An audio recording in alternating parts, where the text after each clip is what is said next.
হয়, মই বিশেষভাৱে মাননীয় মুখ্যমন্ত্ৰী ডাঙৰীয়াক অশেষ ধন্যবাদ জনাইছোঁ। আজি কিছুদিনৰ আগতে তেওঁ যেতিয়া আমাৰ তিনিচুকীয়ালৈ কেবিনেট বৈঠক কৰিছিল, তাতে এই ঘোষণা কৰিছিল যে আমাৰ এই জ্যোতিপ্ৰসাদ আগৰৱালাদেৱৰ স্মৃতিত স্থাপিত এই উদ্যানটো সৰ্বসুন্দৰৰ বাবে পুঁজি আগবঢ়াব। আৰু ইতিমধ্যে আমি গম পাইছোঁ যে প্ৰায় 1,74,00,000 টকা ইয়াতে পুঁজি আগবঢ়াইছে বিভিন্ন ধৰণৰ ইয়াতে সৰ্বসুন্দৰকৈ সজাবৰ বাবে। গতিকে আজি তাৰ আমি আধাৰশিলা কৰিলোঁ। যিহেতু এই উদ্যান আমাৰ বৰদলৈ নগৰবাসীৰ বাবে এক আশীৰ্বাদ স্বৰূপ। বিশেষভাৱে গধূলি হওক ৰাতিপুৱাই হওক ইয়াত যথেষ্ট লোক খোজ কাঢ়িবৰ কাৰণে আহে। সকলোৱে ইয়াত এটা ভাল পৰিৱেশৰ মাজত তেওঁলোকে সদায় ইয়াতে একত্ৰিত হয়। তো গতিকে ইয়াক যদি আমি সৰ্বসুন্দৰকৈ ৰাখিব পাৰোঁ, ইয়াৰ পৰা যথেষ্ট লোক উপকৃত হ'ব। আৰু আমি আশা কৰিছোঁ এই কাম অতি শীঘ্ৰে যিসকলে এই কামৰ লগত জড়িত আছে তেওঁলোকে আৰম্ভ কৰিব আৰু ই সৰ্বসুন্দৰ হৈ উঠিব। ইয়াৰ পাছতো আমি আৰু বহুত ধৰণৰ পৰিকল্পনা আচলতে আছে, যিবিলাক আমাৰ মাননীয় মুখ্যমন্ত্ৰী ডাঙৰীয়া কেবিনেটতে ঘোষণা কৰিছিল।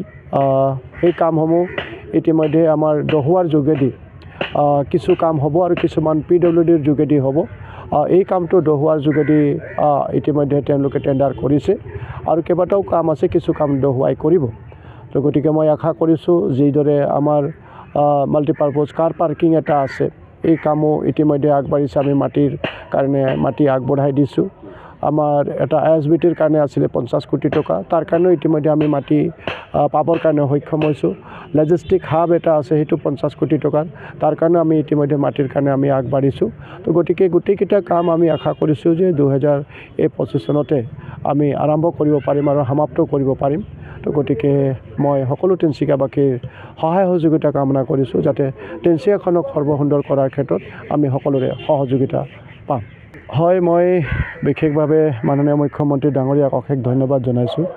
আজি কিছুদিনৰ আগতে তেওঁ যেতিয়া আমাৰ তিনিচুকীয়ালৈ কেবিনেট বৈঠক কৰিছিল, তাতে এই ঘোষণা কৰিছিল যে আমাৰ এই জ্যোতিপ্ৰসাদ আগৰৱালাদেৱৰ স্মৃতিত স্থাপিত এই উদ্যানটো সৰ্বসুন্দৰৰ বাবে পুঁজি আগবঢ়াব।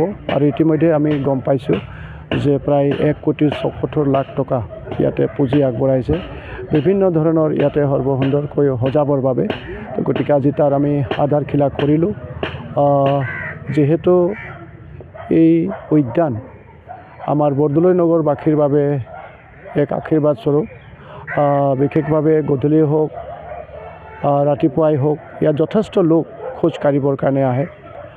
সকলোৱে ইয়াত এটা ভাল পৰিৱেশৰ মাজত তেওঁলোকে সদায় ইয়াতে একত্ৰিত হয়। তো গতিকে ইয়াক যদি আমি সৰ্বসুন্দৰকৈ ৰাখিব পাৰোঁ, ইয়াৰ পৰা যথেষ্ট লোক উপকৃত হ'ব। আৰু আমি আশা কৰিছোঁ এই কাম অতি শীঘ্ৰে যিসকলে এই কামৰ লগত জড়িত আছে তেওঁলোকে আৰম্ভ কৰিব আৰু ই সৰ্বসুন্দৰ হৈ উঠিব। ইয়াৰ পাছতো আমি আৰু বহুত ধৰণৰ পৰিকল্পনা আচলতে আছে, যিবিলাক আমাৰ মাননীয় মুখ্যমন্ত্ৰী ডাঙৰীয়া কেবিনেটতে ঘোষণা কৰিছিল। সেই কামসমূহ ইতিমধ্যে আমাৰ দহোৱাৰ যোগেদি কিছু কাম হ'ব আৰু কিছুমান PWDৰ যোগেদি হ'ব। এই কামটো দহোৱাৰ যোগেদি ইতিমধ্যে তেওঁলোকে টেণ্ডাৰ কৰিছে আৰু কেইবাটাও কাম আছে, কিছু কাম দহোৱাই কৰিব। তো গতিকে মই আশা কৰিছোঁ যিদৰে আমাৰ মাল্টিপাৰ্পজ কাৰ পাৰ্কিং এটা আছে, এই কামো ইতিমধ্যে আগবাঢ়িছে। আমি মাটিৰ কাৰণে মাটি আগবঢ়াই দিছোঁ। আমাৰ এটা ISBTৰ কাৰণে আছিলে 50 কোটি টকা, তাৰ কাৰণেও ইতিমধ্যে আমি মাটি পাবৰ কাৰণে সক্ষম হৈছোঁ। লজিষ্টিক হাব এটা আছে, সেইটো 50 কোটি টকাৰ, তাৰ কাৰণেও আমি ইতিমধ্যে মাটিৰ কাৰণে আমি আগবাঢ়িছোঁ। তো গতিকে গোটেইকেইটা কাম আমি আশা কৰিছোঁ যে 2025 চনতে আমি আৰম্ভ কৰিব পাৰিম আৰু সমাপ্ত কৰিব পাৰিম। তো গতিকে মই সকলো তিনিচুকীয়াবাসীৰ সহায় সহযোগিতা কামনা কৰিছোঁ, যাতে তিনিচুকীয়াখনক সৰ্বসুন্দৰ কৰাৰ ক্ষেত্ৰত আমি সকলোৰে সহযোগিতা পাম। যিকোনো খবৰৰ বাবে যোগাযোগ কৰক 7099017330 লগতে 7099017110 নম্বৰত।